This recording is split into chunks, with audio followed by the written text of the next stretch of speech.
చాలా దురదృష్టకరమైన రోజండి. మరి ముఖ్యంగా రెండు రాష్ట్రాల ప్రజల కంటే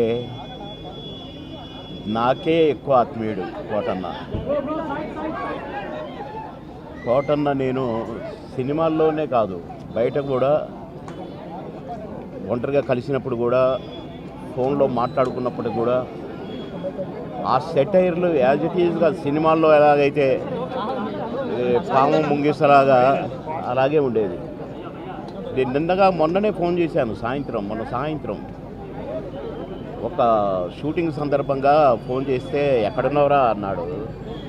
వాళ్ళని దగ్గర ఉన్నన్నా అన్న. అరే ఎప్పుడు వస్తావు అంటే రేపు వస్తానా అన్న. అంటే చాలా బాగా మాట్లాడాడు. మామూలు జోక్ సార్లేవో ఇవన్నీ ఉంటాయి కదా మావి. ఆ సెటైర్లతోనే మాట్లాడుకున్నాము ఒక 2 నిమిషాలు. నాకు షార్ట్ రెడీ అన్నా, నేను సాయంత్రం మాట్లాడతా మళ్ళీ అని సాయంత్రం చేస్తే పడుకున్నారు. అదేదో మందు వేశాడు డాక్టర్ గారు అని చెప్పారు. పెద్దమ్మాయి చెప్పింది, కోటన్న పెద్దమ్మాయి. సరేలే నేను రేపు వస్తున్నట్టు చెప్పు, లేకుంటే ఎల్లుండి పొద్దున వస్తానమ్మా అని చెప్పిన. రమ్మన్నాడంట. కానీ నేను వచ్చేసరికి ఆయన లేడండి. వెళ్ళిపోయాడు.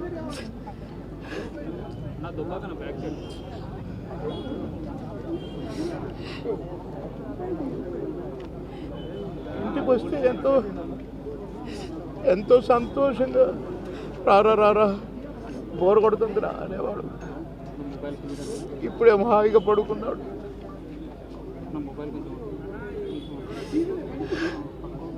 సొంత అన్నదమ్ములు, కోటన్నకు తమ్ముడు ఉన్నాడు, కానీ నేనే అసలు తమ్ముడుగా ఫీల్ అయ్యేవాడు. ఎన్నోసార్లు ఒకే ప్లేట్లో భోజనం చేశాం. అన్నం ముద్దలు కలిపి పెట్టేవాడు నాకు. తినబాయ్, టైం తక్కువదిరా అని అనేవాడు.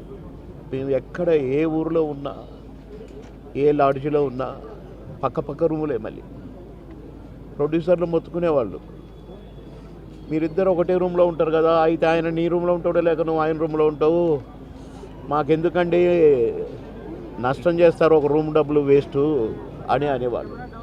అదే ఇదే అని చెప్పేవాళ్ళం. అట్లా ఎన్నో సందర్భాలు.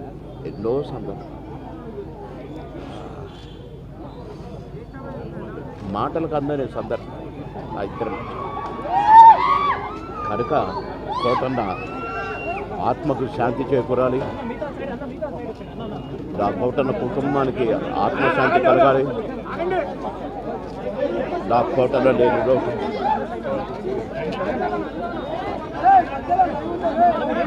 కోటన్న మనవళ్ళు ఇద్దరు అన్నకు శాంతి, ఆత్మకు శాంతి కలగాలి. నమస్కారం.